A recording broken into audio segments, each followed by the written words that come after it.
If you're new to a vehicle, you should become familiar with this checklist. When you leave the yard or job site with a vehicle, you're responsible for it, so it's in your best interest to double check for any potential problems.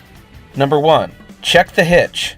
Make sure the GI or penal hitch ring sets inside the hitch. The top portion should be lowered and latched with a stay pin put through to prevent it from opening during transit. Make sure the hitch is intact and latched before you leave the yard or the job site. Also, make sure any safety chains are fastened and that the safety latch is in place. Number 2. Check your lights. Walk around the vehicle and make sure all the lights are functioning. This includes headlights, running lights, brake lights, directional signals, and hazard flashers.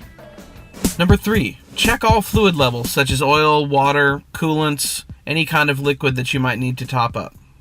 Number 4. Check your tires. Make sure the treads are good and that there's adequate pressure in them and that they look safe. There's been occasions where people have driven away with trucks with flat tires and they didn't even notice, and you don't want that to be you.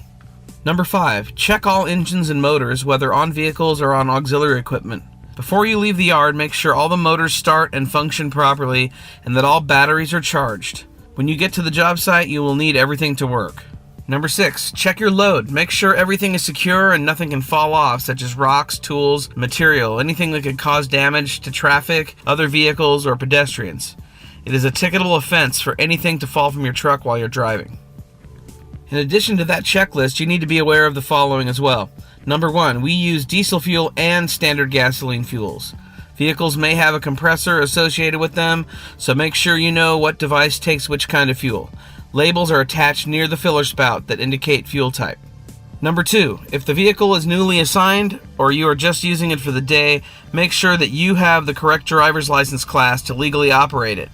Getting caught driving without the right class of license is a major ticket that could cause your license to be suspended and may prevent you from working. Number 3, be aware of the vehicle's load limits, especially dump trucks. The load should be no higher than the bed, not all the way up to the sideboards. Those are just there to make sure nothing falls out. Number 4, use a tarp to cover the load if you need to and make sure it is fastened properly. Number 5, every vehicle should have a copy of the Injury and Illness Prevention Program booklet and a working fire extinguisher. It's your responsibility to know where these items are located in your vehicle. If they are missing, contact the superintendent's office right away. In conclusion, if there's anything wrong with your vehicle after you inspect it, write it down on a vehicle repair order. If you neglect to inform the mechanics of a problem, the next person to get the vehicle will have the same problem. The bottom line, if you see any problems, please report them to the superintendent's office immediately so they can determine a course of action. And also, remember to always wear your safety belt. Click it or ticket. Thanks for your attention, and remember, we'll always be a lot better off if you're a safe driver.